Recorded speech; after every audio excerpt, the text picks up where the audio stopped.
अस्सलाम वालेकुम, this is sir Mohammad Hamza है फ्रॉम अकाउंटिंग। तो हम जून 2022 पेपर 23 से क्वेश्चन 4 अटेम्प्ट करेंगे। और अब मैंने बेसिक्स कवर कर दी मार्जिनल कॉस्टिंग की। अब ये जो हम क्वेश्चन करेंगे ये मार्जिनल कॉस्टिंग का वो सब टॉपिक ऑप्शंस और डिसीजन मेकिंग वो कवर करेगा।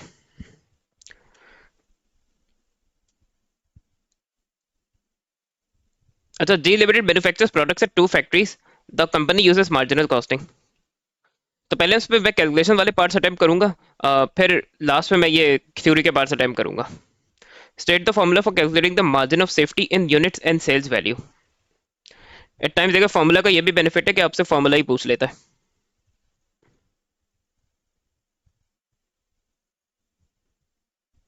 इसका है sales units minus break even units. ये आपको बहुत प्रिसाइसली लिखना है वरना आपको जीरो मिलेगा। सेल्स वैल्यू का सिंपली होता है सेल्स रेवेन्यू या sales value minus break even revenue.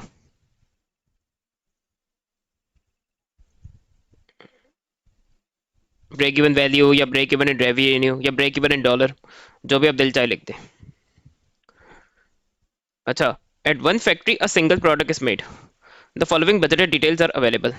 Direct materials per unit 3 kg at 5 per kg। अब देखिए इसका मतलब है कि एक यूनिट पे 3 किलो यूज होता है और पर केजी कॉस्ट 5 है। इस बार पर यूनिट कॉस्ट नहीं दी है उसने। तो अगर हमें जैसे इसकी पर यूनिट कॉस्ट निकालनी तो ये 3 5 फॉर इंस्टेंस $15 पर यूनिट होगा। तो यहाँ उसने पर यूनिट डेटा तो दे दिया लेकिन पर यूनिट कॉस्ट वेरिएबल हमें खुद ही निकालनी होगी। यही सिर्फ डायरेक्ट लेबर के लिए। अच्छा, अगर देखिए प्रोडक्ट में 1 किलो यूज हो रहा होता तो इसकी पर यूनिट कॉस्ट भी 5 पर यूनिट ही हो जाती। अच्छा, एक यूनिट पे 2 घंटे लगते हैं और पर आवर हम 9.5 देते हैं। तो जो 2 आवर्स की लेबर कॉस्ट होगी वो पर यूनिट कॉस्ट होगी। इसी तरह ऊपर जो 3 kgs मटेरियल की कॉस्ट है वो उसकी पर यूनिट कॉस्ट होगी। फिक्स कॉस्ट उसने पर वैसे ही दे दी। Selling price per unit sales 8,000 units per month. Calculate the monthly margin of safety in units. तो उसका जैसे हमने ऊपर इसका फॉर्मूला होता है sales units minus break even units. Sales units तो हैं हमारे पास, ब्रेक इवन इन यूनिट्स हमें निकालना पड़ेगा।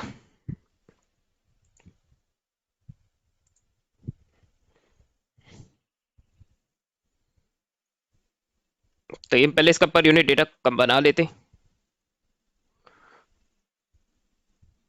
जो हमारा डायरेक्ट मटेरियल है वो 3 into 5 हो जाएगा। तो ये हो जाएगा $15। इसी तरह डायरेक्ट लेबर 2 into 9.5।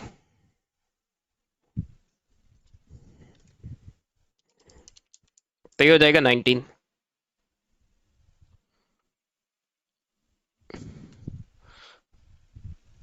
और सेलिंग प्राइस है 48।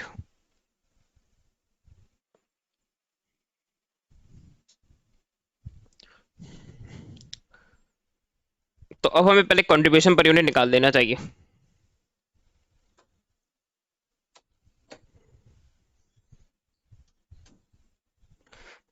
Simply 40 selling price minus variable cost per unit, 48 minus 15 minus 19।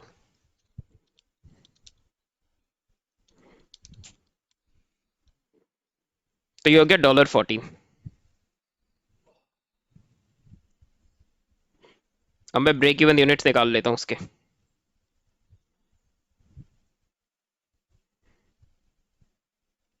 उसने मुझे फिक्स कॉस्ट दी हुई है 66,000 fix cost divided by contribution per unit 14।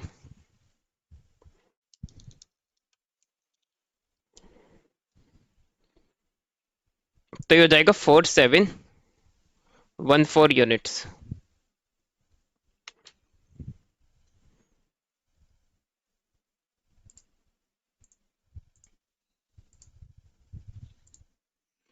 अच्छा, देखिए हमने 66,000 को अगर 14 से डिवाइड करें तो एट टाइम्स आपको डेसिमल्स में भी घुमा रहा होता है। तो यूनिट्स के बारे में देखिए याद रखिए कि वो डेसिमल में नहीं होंगे। यूनिट जो वो एग्जैक्ट वैल्यू होती है होल नंबर में। तो अगर मैं टू को डेसिमल के बाद 2 को राउंड ऑफ करते हुए तो वो 3 हो जाएगा। तो 4714.3 तो आंसर नहीं होगा। तो हम उसको सिंपली 4714 यूनिट्स लेंगे।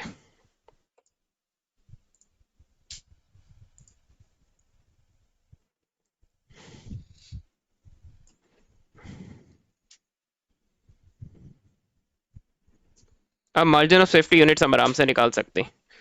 मेरे सेल्स यूनिट्स है 8000 और ये है 4714।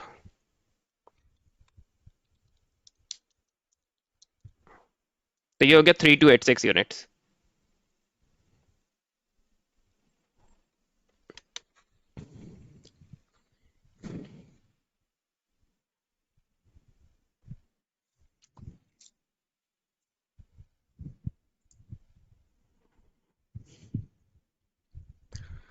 The directors are concerned uh, that there could be a fall in the demand for the product. They plan to make some changes to reduce the product's break-even point and encourage sales.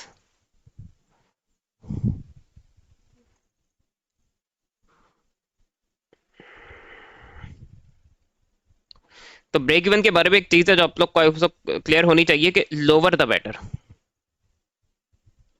जितने कम units पे break even achieve हो जाए या जितने sales revenue पे break even achieve हो जाए तो उतनी जल्दी कॉस्ट कवर हो जाएगी। जितना ज्यादा ब्रेक इवन होगा उतना प्रॉब्लमेटिक होगा बिजनेस के लिए, क्योंकि अब इसको टोटल कॉस्ट कवर करने के लिए ज्यादा ज्यादा यूनिट्स सेल करने पड़ेंगे, ज्यादा ज्यादा यूनिट्स इसको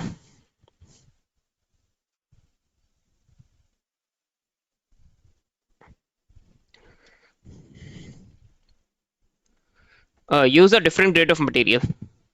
The list price of this material is 10% less per kilogram than the existing material. तो ये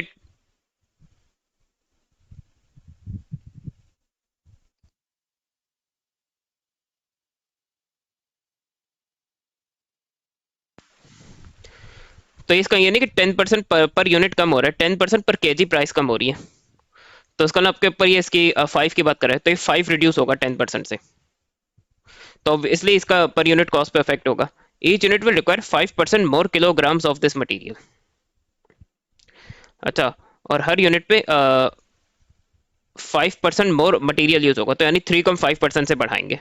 तो डायरेक्ट मटेरियल पर यूनिट के दोनों कंपोनेंट्स चेंज हो रहे हैं, दोनों कंपोनेंट्स चेंज होंगे तो जाहिर सी बात है पर यूनिट कॉस्ट चेंज हो जाएगी मटेरियल की। अच्छा, the supplier of materials agree to give a 20% trade discount. और वो फर्दर 20% से जो मेरी हमारी न्यू पर यूनिट कॉस्ट आएगी मटेरियल की, उसको भी 20% से हमें फर्दर एडजस्ट करना है, क्योंकि ट्रेड डिस्काउंट भी हमें मिलेगा सप्लायर से। Make alterations to machinery to improve efficiency at a cost of 24,000. Machinery is depreciated at 25% per annum.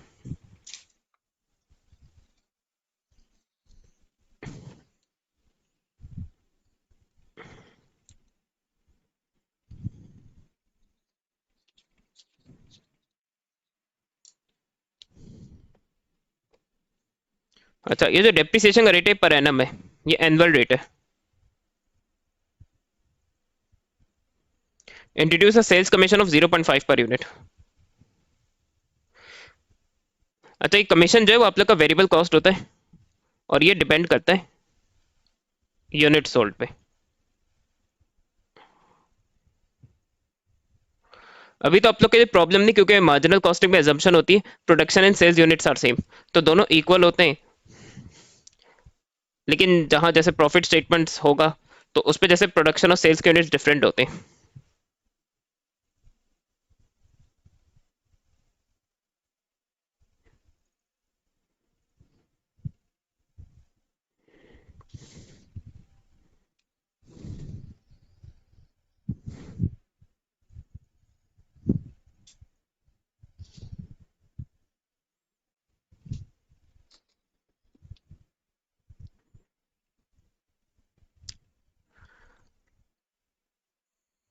तो वहां पे सेल्स यूनिट्स पे कमीशन निकालना होगा, प्रोडक्शन यूनिट्स पे कमीशन नहीं कैलकुलेट होगा।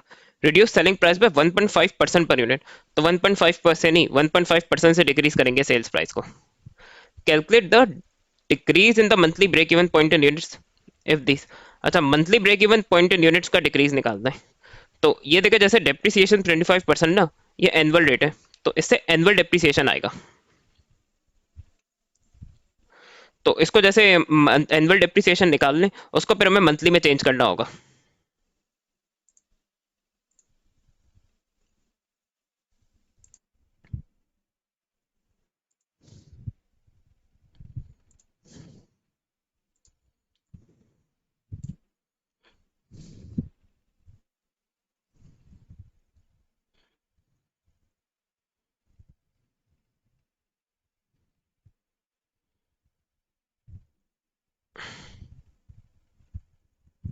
तो सबसे पहले सेलिंग प्राइस है, और सेलिंग प्राइस को कह रहा है कि 1.5% से डिक्रीज करना है।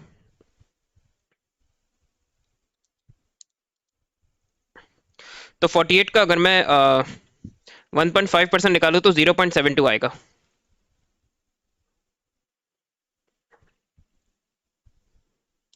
तो 48 माइनस 0.72 तो ये आ जाएगा 47.28। इसके बाद डायरेक्ट मटेरियल का देख लेते। प्राइस है वो 10% से डिक्रीज होगी, 10% लेस पर किलोग्राम। तो 5 का मैं 10% से रिड्यूस करना है। तो अगर मैं 5 का 10% निकालूँ तो वो 0.5 होगा। और हर यूनिट में 5 kg मोर किलो 5% मोर मटेरियल यूज होगा। तो ये जो 3 kg एक यूनिट पे यूज हो रहा है इसको हम बढ़ा देंगे इससे 5% से। तो ये 3 प्लस 0.15 हो जाएगा। तो 5 माइनस 0.5,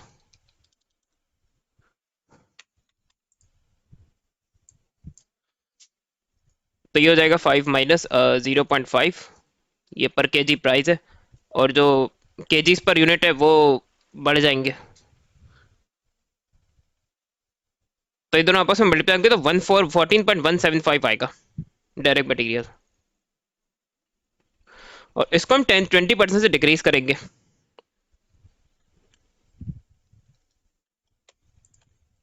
तो अगर मैं 14.175 का 20% निकालूं तो ये होगा 2.835।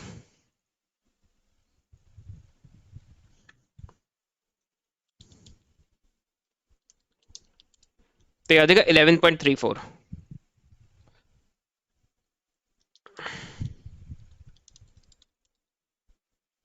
ये हो गया। अच्छा, कमीशन लिख लेते। कमीशन है 0.5।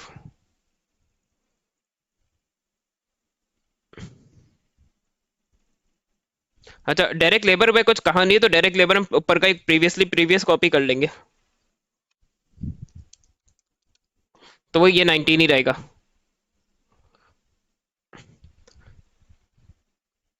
तो अभी हम इजीली इसका सबसे पहले कंट्रीब्यूशन पर यूनिट निकाल लेते।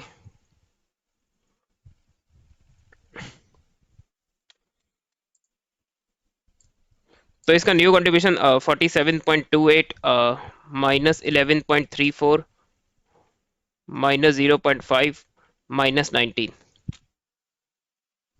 तो ये हो गया 16.44। अब थोड़ी सी वर्किंग फिक्स कॉस्ट के लिए भी करनी पड़ेगी।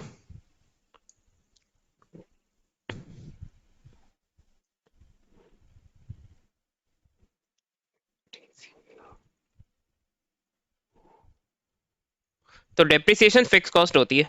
इवन आपको अगर रिड्यूसिंग बैलेंस भी है ना तो डेप्रिसिएशन फिक्स कॉस्ट होगी। क्योंकि fix cost here what is meant by fix cost that it does not change with the level of output. तो डेप्रिसिएशन वैसे ही कॉस्ट कॉस्ट या नेटबुक वैल्यू के बेसिस पे डेप्रिसिएशन चार्ज की जाएगी। तो वो चीज़ प्रोडक्शन या सेल्स यूनिट्स पे डिपेंड नहीं करती। तो हम ये 24,000 का 25% निकाल लेंगे।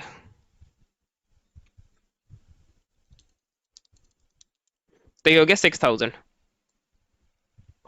अब मसला क्या है कि ये एनुअल है। तो इसको अगर मंथली में चेंज करना है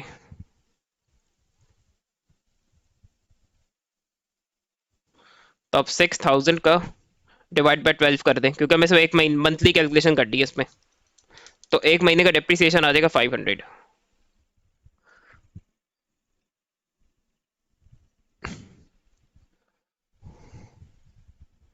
तो अब हम न्यू फिक्स कॉस्ट निकाल लेंगे। तो 500 न्यू है, और करंट जो हमारी फिक्स कॉस्ट है वो है 66,000। तो ये हो गया 66,500।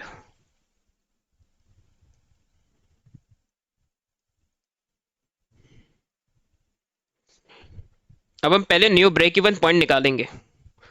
डिक्रीज तो बात की बात है, पहले हमें न्यू ब्रेक इवन निकालना होगा। तो ये होगा 66,500 डिवाइडेड बाय 16.44।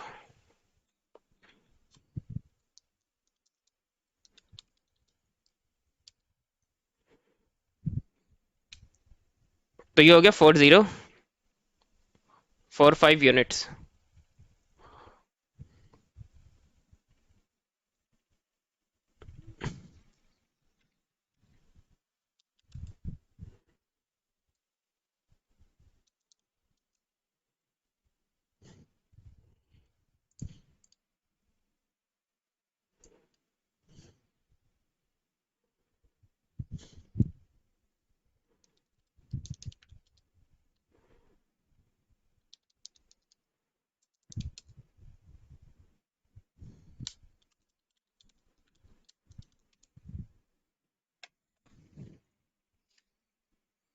तो ये न्यू ब्रेक इवन यूनिट आ गया।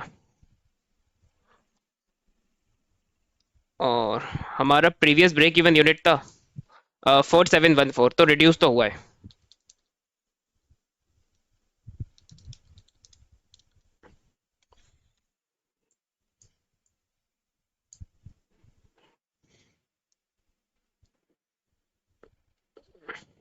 और उस पर आप सब चेक भी कर सकते थे, अगर मेरा new break even unit previous break even से ज्यादा होता तो उसका मतलब मैंने कोई मिस्टेक की है।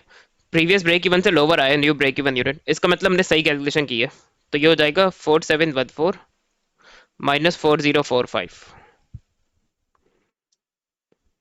तो ये हो जाएगा 669 यूनिट्स डिक्रीज।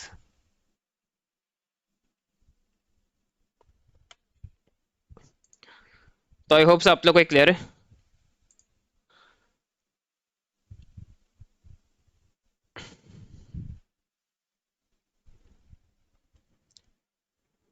अच्छा अब है, अब ये देखिए प्रॉपर ये ऑप्शंस का ऑप्शंस का पार्ट है, और उसके बेसिस में हमें डिसीजन मेकिंग भी करनी है आगे एफ पार्ट में। At another factory, monthly production and sales are normally 14,000 units of a different product. तो यहाँ production और sales equal है. The product has a variable cost of 65 per unit and a contribution of 17 per unit. The budgeted factory fixed costs are 128,000 per month. तो सबसे पहला काम ये सकते हैं उसकी सेलिंग प्राइस निकाल सकते हैं, क्योंकि कंट्रीब्यूशन आया होगा selling price minus variable cost per unit से। कंट्रीब्यूशन पर यूनिट 17 है, एस पी सेलिंग प्राइस मुझे पता नहीं है, मुझे वेरिएबल कॉस्ट पता है 65 है। तो 17 प्लस 65 से सेलिंग प्राइस आ जाएगी। तो ये है 82 करंट सेलिंग प्राइस है ये हमारी।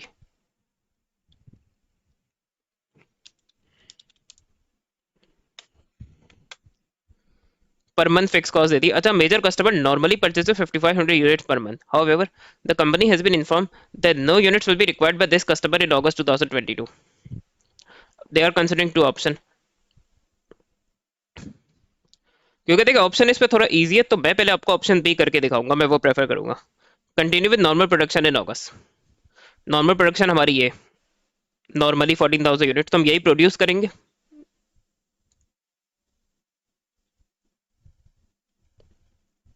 अच्छा, 55 store 5500 units in a warehouse at a cost of 6,000। तो अब जो ओवरसीज मेजर कस्टमर को नहीं सेल होंगे 5500 यूनिट्स, वो हम वेयर हाउस में स्टोर करेंगे।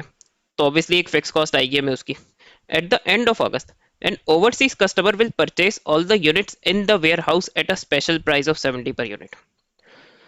तो वेयर हाउस में होने का मतलब है कि जो 5500 यूनिट्स वेयर हाउस पे, वो कस्टमर हमसे 70 पर यूनिट में खरीदेगा। Transport cost of 1.8 per unit will be incurred on these units.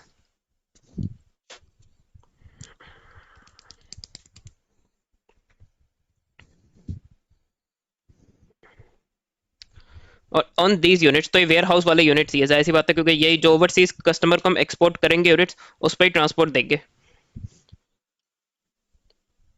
Calculate the profit for August 2022 for option है, ऑप्शन बी। ऑप्शन बी के देखा एक मार्क ज्यादा भी है।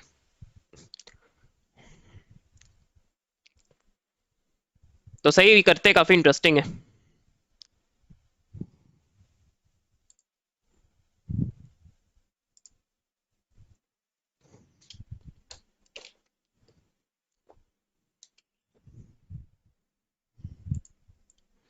और जो प्रीवियस पार्ट है उससे कोई लिंक नहीं, क्योंकि ये अनदर फैक्ट्री है, ये अदर फैक्ट्री है, वो कोई और फैक्ट्री थी। तो प्रीवियस डेटा कोई भी यूज नहीं होगा, जो भी डेटा यूज होगा वो यहाँ से यूज होगा, इस पेज से।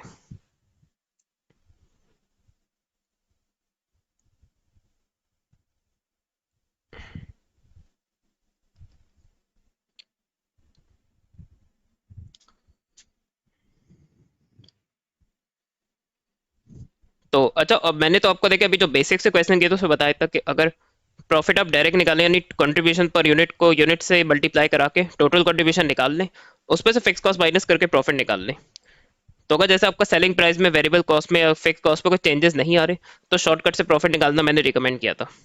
हाउएवर ये जो ऑप्शन है डिसीजन मेकिंग के क्वेश्चन है, इसमें एट टाइम्स ऑलमोस्ट हर चीज़ में चेंज आ रहा होता है।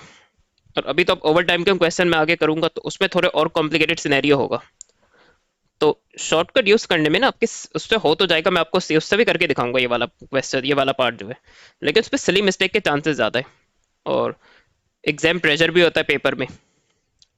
तो इस पे जो रेवेन्यू लेस वेरिएबल कॉस्ट से करना मैं ज़्यादा रिकमेंड करूंगा। बेशक उस पर दो आपके 3 to 4 मिनट ज़्यादा लग सकते हैं, लेकिन आप सिली मिस्टेक से बच जाएंगे क्योंकि उस पर आप ज़्यादा एक्यूरेटली कैलकुलेशंस को कर सकते हैं, क्योंकि हर चीज़ को उस पर आप सेपरेटली डील करेंगे।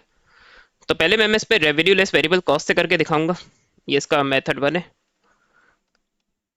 लेकिन अगर आप में से कोई ज़्यादा केपेबल हो कि जो शॉर्टकट से इसको भी हैंडल कर सकता है, तो उनके लिए मैं फिर वो शॉर्टकट से भी करके दिखाऊंगा इसको। सबसे पहले रेवेन्यू,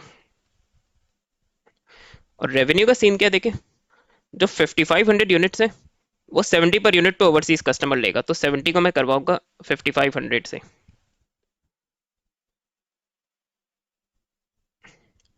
इसके बाद रिमेनिंग यूनिट्स, ये रिमेनिंग यूनिट्स, तो देखिए 14,000 में से 5500 यूनिट तो ओवरसीज कस्टमर को चले जाएंगे, तो उसके बाद रिमेनिंग कितने होंगे, तो ये होंगे 8500। अब जो ये 8500 यूनिट्स है ये नॉर्मल 82 की सेलिंग प्राइस पे सेल हो जाएंगे, तो उसको मैं करा दूंगा 82 इंटू 8500। अगर आपने सब यूनिट पूरे 14,000 यूनिट्स को 82 या 70 से मल्टीप्लाई करके रेवेन्यू निकाला तो गलत हो जाएगा,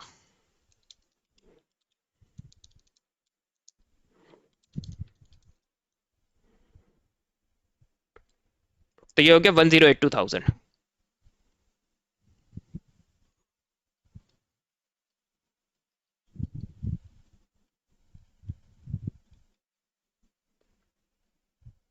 सॉरी, सब यूनिट से ही होगा, पूरे 14,000 यूनिट से होगा, क्योंकि सारे यूनिट्स हम प्रोड्यूस कर रहे हैं 65 इंटू 14,000, तो ये हो गया 910,000। अच्छा, लेकिन इस पे ट्रांसपोर्टेशन कॉस्ट एक एडिशनल वेरिएबल कॉस्ट होगी। ट्रांसपोर्ट कॉस्ट ना सिर्फ एक स्पेसिफिक यूनिट्स पे आएगी, तो वो 1.8 पर यूनिट है, और वो सिर्फ 5500 यूनिट्स पे आएगी,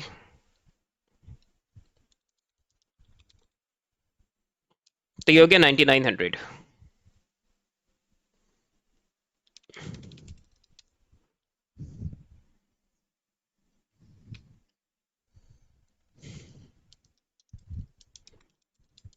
तो ये हो गया 919900। Revenue less total variable cost से मेरा टोटल कंट्रीब्यूशन आ जाएगा,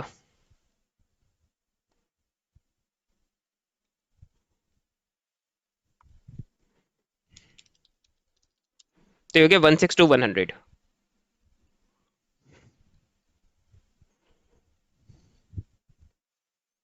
फिक्स कॉस्ट आपकी वही आ जाएगी जो हमारी प्रीवियस फिक्स कॉस्ट है इसकी 128,000, और जो वेयर हाउस के स्टोरेज जो वेयर हाउस की कॉस्ट है, तो ये हो गया 134,000।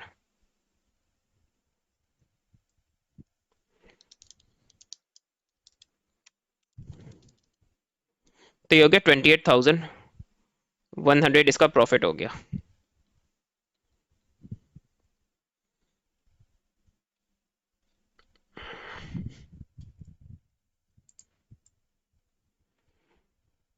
अब यही सेम ऑप्शन भी मैं आपको,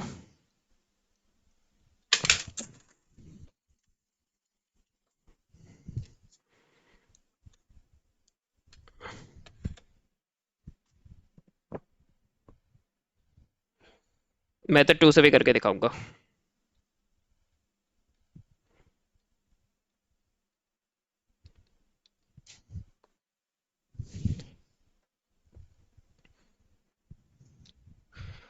अब इसमें देखिए जो हमारे पास करंट कंट्रीब्यूशन पर यूनिट उससे दिया हुआ है 17 का, तो उससे हमारा काम चल जाएगा, लेकिन ये जो हम ओवरसीज कस्टमर को सेल करें ना, इसका कंट्रीब्यूशन पर यूनिट डिफरेंट होगा,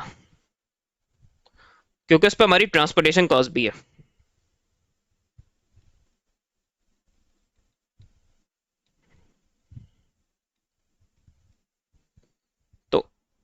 उसकी तो देख, क्योंकि उसकी वजह ये कि एक तो देखो उसकी सेलिंग प्राइस डिफरेंट है 70। फिर जो क्योंकि वो हम स्टिल वो हम यूनिट प्रोड्यूस करेंगे तो उस पर 65 पर यूनिट वेरिएबल कॉस्ट आएगी प्रोडक्शन की। और ट्रांसपोर्ट कॉस्ट भी होगी 1.8। तो 70 माइनस 65 माइनस 1.8, तो इसका कंट्रीब्यूशन है 3.2 पर यूनिट। और बाकी जो 8500 यूनिट्स है, रिमेनिंग यूनिट जो हमने ऊपर निकाले थे, उस पर जो नॉर्मल 17 पर यूनिट का कंट्रीब्यूशन अप्लाई हो जाएगा। तो अब हम करेंगे क्या, हम इसका डायरेक्ट टोटल कंट्रीब्यूशन निकालेंगे। और अभी आप लोग देखिए, आप लोग बहुत सरप्राइज होंगे एक आंसर को देख के। तो देखिए 3.2 पर यूनिट को हम कराएंगे 5500 यूनिट से,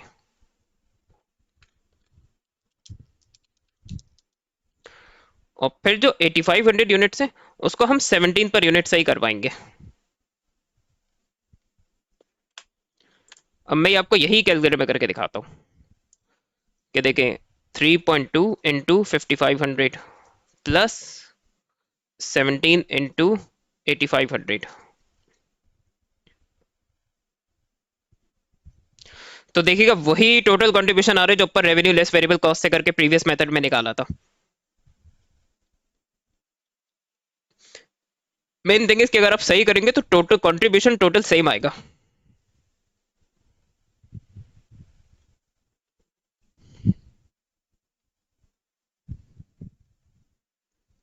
और ये हमारा प्रॉफिट आ गया वही 28,100।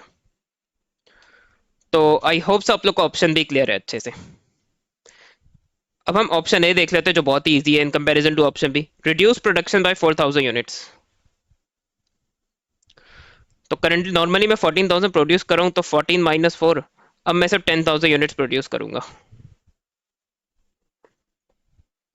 अच्छा, run an advertising campaign at a cost of 2200 to increase demand so that all production is sold. अच्छा, क्योंकि revenue less variable cost option B में करके दिखा दिया। ऑप्शन ए में एज सच फिक्स कॉस्ट में ही चेंज है, रेवेन्यू में सेलिंग प्राइस में कोई चेंज नहीं आ रहा, ना वेरिएबल कॉस्ट में कोई चेंज आ रहा है एज सच। तो उस तो इसको मैं शॉर्टकट से सॉल्व करूंगा टू रिड्यूस रिकॉर्डिंग टाइम।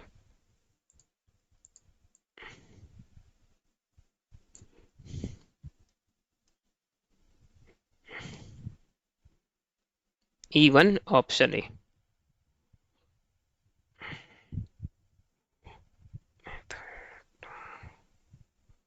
इसको मैं शॉर्टकट से ही करूंगा।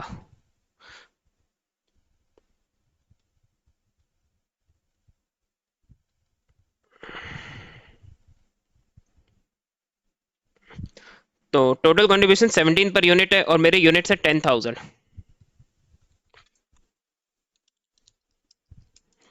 तो ये है 170,000।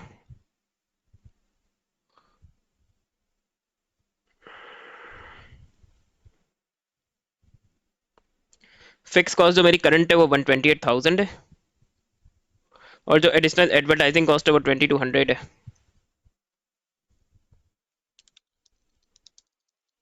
तो ये हो गया 130,200।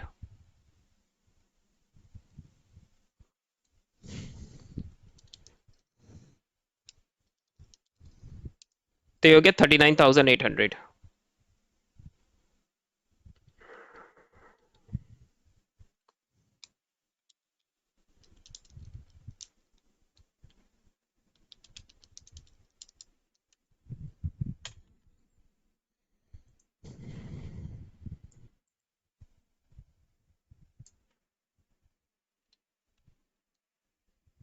तो अभी अगर हम देखें तो ऑप्शन ए का प्रॉफिट ज्यादा है ऑप्शन बी से।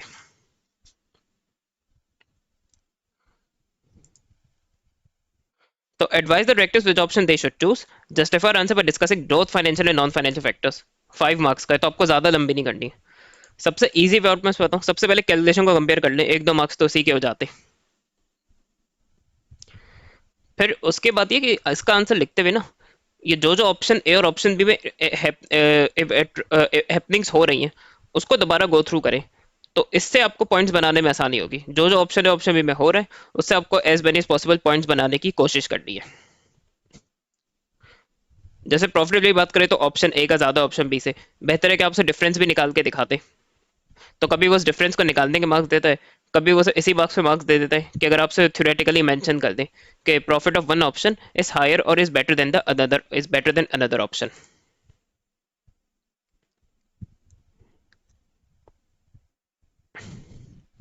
फिर ऑप्शन में प्रॉब्लम है कि अगर कोई एक्स्ट्रा डिमांड या सडन डिमांड आती है वो सेटिस्फाई नहीं कर पाएंगे, तो उस केस में हम अपना सेल्स और प्रॉफिट लूज कर सकते हैं। अच्छा, एडवर्टाइजिंग से हो सकता है product awareness among more number of customers increase हो तो उससे सेल्स बढ़ जाए। लेकिन on the other hand advertising is not guaranteed to increase sales.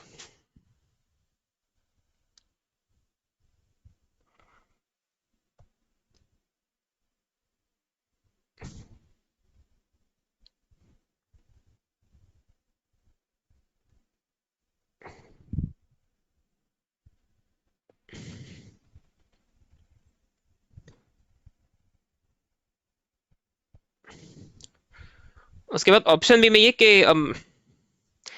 ये ओवरसीज कस्टमर अगर सेटिस्फाई हो जाता है तो हो सकता है वो हमसे फ्यूचर में और ऑर्डर्स प्लेस करे और हमारी करंट कस्टमर्स पे रिलायंस कम हो जाएगी। ऑल देख तो ओवरसीज का वो कस्टमर उसको हम कम प्राइस ऑफर कर रहे हैं, जबकि करंट कस्टमर से हम 82 चार्ज कर रहे हैं। तो it is possible that our current customers might get annoyed at this and they might switch over to competitors offering lower prices. अच्छा, ये ट्रांसपोर्टेशन कॉस्ट बढ़ भी सकती है।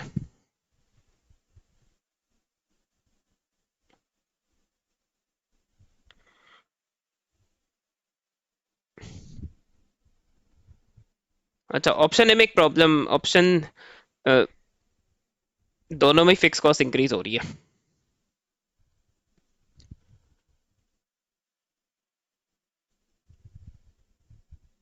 अच्छा, फिर ऑप्शन में अगर हम प्रोडक्शन कम करेंगे तो हमें वर्कर्स को रिडंडेंट करना पड़ेगा, डाउन साइजिंग करनी पड़ेगी, तो उसे रिडंडेंसी पेमेंट्स करनी पड़ेंगी। और at time bad brand image भी खराब होता है, बैड पब्लिसिटी होती है, क्योंकि मैं मीडिया आर्टिकल्स लिखना शुरू कर देता है कि फलाना कि XYZ कंपनी ने इतने वर्कर्स की डाउन साइजिंग कर दिया, ले ऑफ कर दिया वर्कर्स।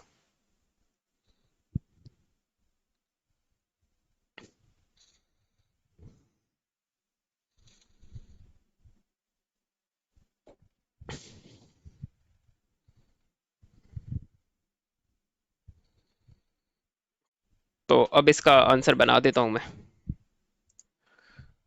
तो मैंने इसका आंसर लिख दिया, मैंने पहले से इसलिए लिख दिया और रिकॉर्डिंग पॉज करके इसलिए लिखा कि रिकॉर्डिंग का कुछ टाइम कम हो जाए। डिस्कस तो मैंने सारे पॉइंट्स कर लिए थे, राइटिंग अप कर दी। तो मैंने तो डिफरेंस भी निकाल दी कि दोनों में प्रॉफिट का डिफरेंस कितना है। तो ऑप्शन ए का प्रॉफिट ज़्यादा है ऑप्शन बी से।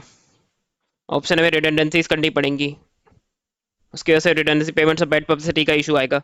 एडवर्टाइजिंग से प्रोडक्ट अवेयरनेस ऑब्वियसली होगी, लेकिन एडवर्टाइजिंग हो सकता है सेल्स इंक्रीज ना हो। ओवरसीज कस्टमर सेटिस्फाइड होगा तो हो सकता है और ऑर्डर्स प्लेस करे फ्यूचर में, उससे ज़्यादा सेल्स और ज़्यादा प्रॉफिट होगा कंपनी का। लोअर प्राइस उस इंटरनेशनल कस्टमर के लिए करंट कस्टमर्स को पिस ऑफ या अनॉय कर सकता है। अच्छा, ओवरसीज की जब भी बात करें तो जो इकोनॉमिक स्पेशली पढ़ लें तो वो एक्सचेंज रेट से जरूर लिंक करें। अगर एक्सचेंज रेट इन केस हमारा डिप्रिशिएट हो जाता है होम कंट्री का जिसमें कंपनी ऑपरेट कर रही है, तो हमारी ट्रांसपोर्ट कॉस्ट फर्दर बढ़ सकती है। ऑप्शन ए मैंने रिकमेंड किया क्योंकि ज़्यादा वो प्रॉफिटेबल है और उस पर सारे यूनिट्स पे कंट्रीब्यूशन पर यूनिट ज़्यादा है। वेरेज जो ऑप्शन बी है उसमें जो लोकली जो एग्जिस्टिंग कस्टमर्स को तो हम सेल करेंगे यूनिट्स, उस पर तो कंट्रीब्यूशन पर यूनिट वो नॉर्मली है, लेकिन जो ओवरसीज कस्टमर की यूनिट्स उस पर कंट्रीब्यूशन लोअर है। और इसका जो लास्ट तो सबसे पहला थ्योरी का पार्ट था वो भी मैं अटेम्प्ट कर रहा हूँ। थ्योरी को हम लाइटली नहीं ले सकते। बहुत ही इजी क्वेश्चन है, straight for assumptions. Selling price, और देखिए सेलिंग प्राइस क्लियरली लिखा है पर यूनिट कांस्टेंट है। अच्छा, फिक्स कॉस्ट टोटल में कांस्टेंट होती, total fix cost remain unchanged.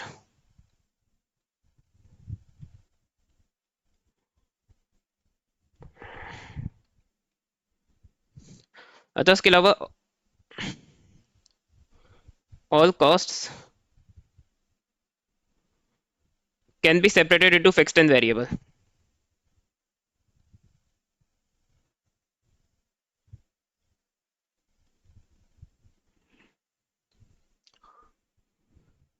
अच्छा, production and sales units are equal.